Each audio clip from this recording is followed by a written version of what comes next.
Ko je najstariji? Moj Bono, onda je cura Sani i onda je Nero, beba, zadnji došao. Jel' tako, Bono? Ha?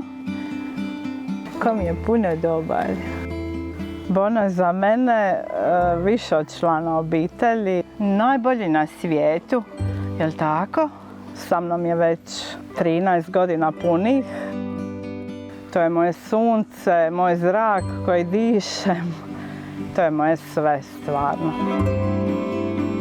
Bono je rođen u Žrnovnici, živio je sa mnom u Žrnovnici, a u međuvremenu smo išli i na sezone na Hvar raditi. To smo mi sve prošli. Svašta smo prošli, da. Nikad se nisam osjećala ni usamljeno, ni umorno, jer je uvijek bio tu pored mene. Prije 6 godina se dogodio veliki požar u Splitsko-dalmatinskoj županiji, gdje je zahvaćena bila i moja kuća. Kako si tužan meni bio, ha? Ta slika njegovog izraza lica nikad mi neće izaći iz glave. I to je bio jedan veliki okidač zašto sam odlučila da ćemo se maknuti iz tog nekog životnog okruženja i početi skroz na nekom novom mjestu. I doselili smo se u Zagreb. Pogledaj ovi ekipe. Ja ne mogu mirovati, ono sa svih strana. Gle. Da, familija je naglo narasla zato što obožavamo životinje.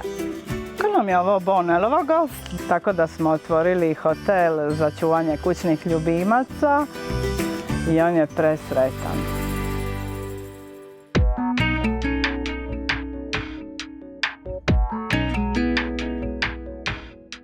Mladi gospodine, jako ste mi ozbiljni. Ajde, dobro.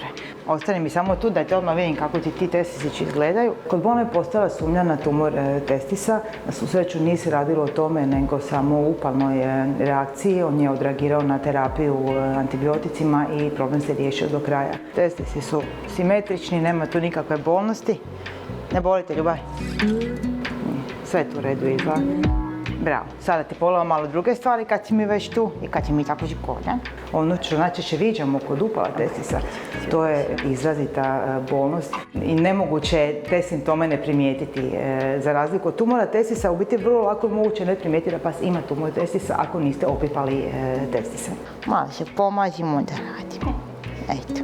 Ono što vlasnici prvo primijete najčešće da je jedan testis znatno veći od drugog i tu obično nema nikakve bolnosti.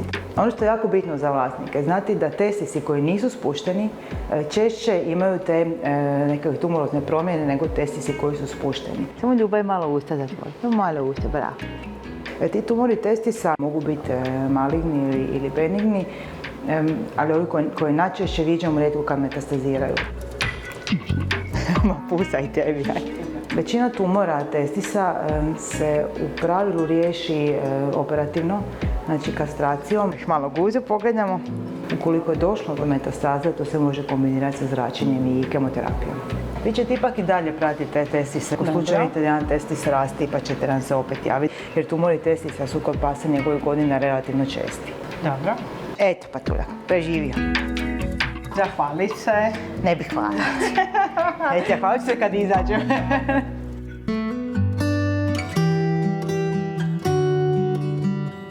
Bono je inače pas koji jednostavno prihvaća sve i ne može odoliti da nekoga ne udomimo. Vidi, isti ste po bojama. Di je mali Bepo? Voli se družiti sa svim životinjama, iako je sad već malo u nekim godinama kad mu možda neki idu i na živce pa se povuče u osamu. Evo ti Zek. Ne mogu uopće zamisliti dan kada neće biti prisutan u mom životu jer on je moj pratitelj i prijatelj. Lijepo je to moja. Koji mi je donio toliko lijepih trenutaka i sreće i radosti i kroz sve što smo prošli, samo to lijepo je ostalo. Ja se nadam da i on tako isto misli.